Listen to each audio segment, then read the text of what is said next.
আপনি কি জানেন কোন কারণে জাহান্নামে সবচেয়ে বেশি শাস্তি দেওয়া হবে?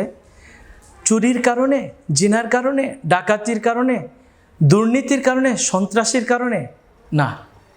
আল্লাহ তাআলা বলেছেন, ইন্নাল মুনাফিকিনা ফিদ দারকিল আসফালি মিনান নার।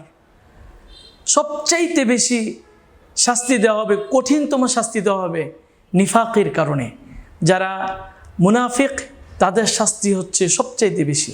আল্লাহ তাআলা কাফের মুশরিকদের যেরকম শাস্তি দিবেন না, তার চাইতেও জঘন্য শাস্তি দেওয়া হবে যারা মুনাফিকি করেন। আল্লাহ তাআলা আমাদের নিফাকি আচরণ থেকে হেফাজত করুন। নিফাকি হচ্ছে মুখে একটা বলা, অন্তরে অন্যটা বিশ্বাস করা, কাজে ভিন্ন জিনিস প্রকাশিত করা।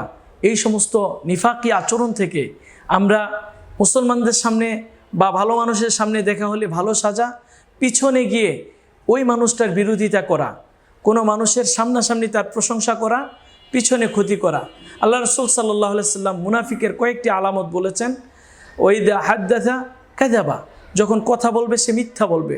ওয়াইদা উতমিনা খানা, যখন মুনাফিকের কাছে কোনো কিছু আমানত রাখা হবে তখন সে খেয়ানত করবে। মুনাফিকের আলামতগুলোর মধ্যে আরেকটা হচ্ছে, সে যখন ওয়াইদা ওয়াদা আখলাফা, যখন ওয়াদা করবে তখন সে ভঙ্গ করবে, ওয়াদা ভঙ্গ করবে।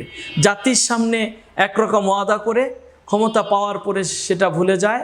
জাতির সামনে জাতির সম্পদ ক্ষমতা তাকে দেয়া হয়, সেটা সে যখন ক্ষমতাসীন হয় তখন সে আমানতের খেয়ানত করে মিডিয়ার সামনে বা যখনই যেখানে আসে সেখানে কথা বলে, কিন্তু প্রত্যেকটা কথাই মিথ্যা বলে। এই ধরনের মানুষের এই আচরণগুলো হচ্ছে মুনাফিকদের আচরণ।